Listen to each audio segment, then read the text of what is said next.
God bless you, beautiful people on Facebook and YouTube. My God, blessings to you and your family. While we slept in slumber, God was all watching all over us, watching, making sure our heart was still pumping. My God, that our mind is in its right place this morning, that we'll be able to see this morning. Watch this.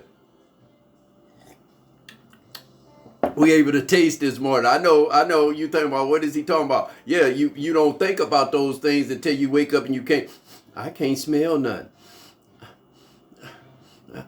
I can't taste nothing. You don't want to get in that part, because you will really feel different if your body won't let you know what you're tasting. So God is blessing you. So the ones this morning talking about God ain't blessing me. Yes, he is. This Monday, you got a job. And listen, Christians, I'm talking about the Christian. I'm not talking about people just go to church or just go on Easter and Mother's Day. I'm talking about the bought-washed Christian that's in the church every time the door opens. Please, on them jobs, go in there so somebody can see you're really Christian. And have you ever asked anybody from your job to go to church? Come on, Christians, we got to start pulling them in. The Bible said that the harvest is plenty, but the labors are few. It ain't because we don't have no lot of churches. We got mega churches, many churches. South Bend got most churches in the city and the worst city around. So we got to make sure that we trying to pull them out of what they're doing. Do that make sense? Well, today we're going to talk about something that a lot of people don't like to talk about. They say they do, but we're going to talk about love. Do you really love people? My best friend, Brother Evans, put something on Facebook, and it really made a lot of sense. He said, when a person that's hurting helps you, give you something when they're hurting, that's not help. That's love. That's good right there. I told him he might as well mess around and be a preacher. I ain't nowhere in the world I'll be a pastor. But he said he wasn't going to be married, but he's married and doing good. Beautiful wife, beautiful home. My God, you have to be careful what you say you ain't going to be. Drug dealer, I thought I'd never. My mama told me when she was down on her bed that you're going to be a pastor. I walked out of the room and said, Mama really ill.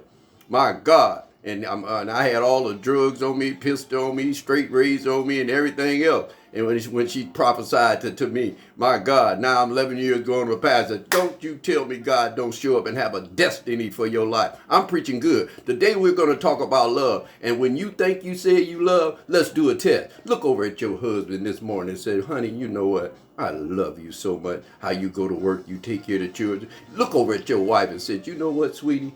I don't even know why you love old knucklehead man like me. My God, I love you, sweetheart. Look at your children. Did you grab all your children, your wife, and get in the middle of the living room floor and look up to the heavens and say, Lord, I thank you that the COVID didn't me. Lord, I thank you that we're not diagnosed with nothing. Lord, I thank you that we ate last night. My God, you got to get serious with this thing, because God is not playing on the love. He even said that in Matthew 5:45, he said he reigns on the just as well as the unjust. If you stealing out of the store, the sun shines on you. And if you're on the praise team, the sun shining on you. My God, if you just did a 7-Eleven, my God, went in there and robbed it, God still is raining on you. My God, and you could come out of a prayer service and God still is raining on you. I'm preaching good right now. So we're talking about love. And while a lot of people talk about ain't nowhere in the world, I be doing that like Gomar and Jose. Jose was a pastor, and God is trying to tell you in parables, this is how deep you guys do him. He's talking about us. Watch this. We're coming out of Hosea chapter, Hosea chapter 1, verses 3.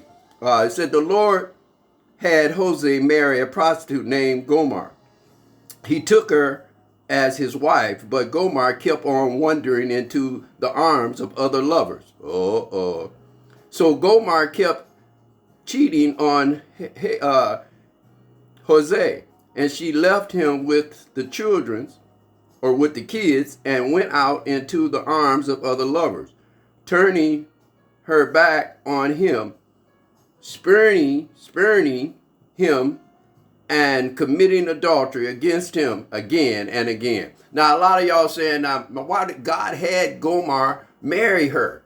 You can read it for yourself. Why? Why did God do this? Why did he take it to the level that a lot of y'all talk about? Ain't nowhere in the world. I'd be going find a prostitute, you know what I mean, if you married her. But you don't know.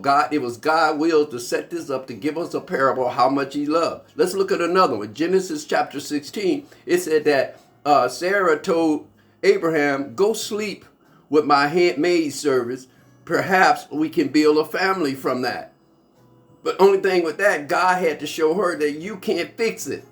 This is what I'm trying to get. Let me get this. You can't fix it. You can't make that man love you. He keep cheating on you. We're doing it all the time. You can't fix it. You need to get some Jesus Christ, God himself, in your life. Then he'll smooth all that out for you. Instead of doing like Sarah tried to do, she tried to fix it. God had told her with the angel. She laughed when the angel said she's going to bear a son. And she laughed. And so you can't, the text is letting you know, you can't fix what God have predestined to happen. God's going to make it happen. You just need to stop doing all the stuff you're doing to make it happen, if that makes any sense. So you have to love. Sarah, in the other hand, told her husband that he could lay with another woman. Now you're saying, ain't no way in the world I'd do that. But that's love, what God is trying to do. He took you to the worst scenario. To love, to honey, you want a child so bad, I'll do anything for you. I'll give you my maid service, lay with her. And I know women, you out there saying, ain't no way in the world I'll do that. And we just can't. But that was the love I'm trying to get to you. When have you told somebody you love them? When have you called your mom and dad and said, I love y'all? I know you may not been there. I know you may have beef against them, but they still birth you here. Whatever the situation, whether they was on alcohol, on drugs, couldn't see you, couldn't take care of you, left you at your grandmama's house, left you at the auntie's house. I don't know what they did to you. But I know you need to find some love in your heart, because if you go through this walk or go through this world with not loving, you're not going to make it. He said, love God first with all thy heart and thy mind and thy soul. If you're not doing that you fail. Then he said, love thy neighbor as thyself. You have to love people. We have to love. It was sort of funny. I have to tell you this. And then I get off here. But I had to tell you this. I gave a young lady, she wanted a job, and she said she worked a couple of weeks, then her car went down. I said, oh, that's sad. She said, well, I'll get it out next week. I just got to get a ride to work. So I said, well, I'll give you a ride to work a couple of days. I'll be busy the next 3 days. I think it was a Monday and Tuesday. That Tuesday, I gave her a ride, and she got in her car. And I said, all right, see you later. Love you. So she goes in there with my other people that works for the company and goes in there and said, well, I think Pastor Diggins, I think he liked me. So my ladies that's already been working for me for years, she just had started, said, what? Why do you say that? She said, girl, because when I got out of the car, he said that he loved me.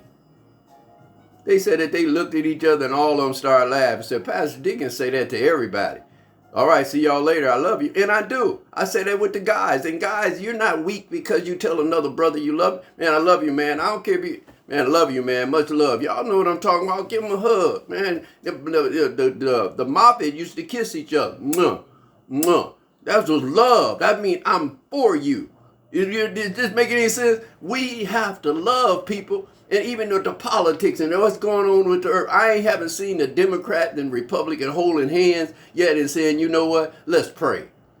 That's what we're not doing. We got too much division. We got dividedness going on too much. You know, I told you the other day, if this wall fall down on my neck and I'm like this, and everybody running out of complex, then the first thing I'm going to say, hey, I'm stuck over here. Do we have any Republicans in here? Do we have anybody black can help me? Come on, people. I just need help. Sometimes God have to bring tragedies for us to love. Y'all don't understand that. But sometimes we have to do that. Is that good news? Well, listen, just keep loving. I got to go. I love you all. And I mean that out of my heart. You guys be blessed and love somebody today. Go to 5 people today. And let me know if you could find 5 people to tell them I love you. Because you know what? Tomorrow's not guaranteed. Tell your loved ones and your friends why they can hear you, see you, and give them some flowers. Then they can smell them. I love you all. Be blessed.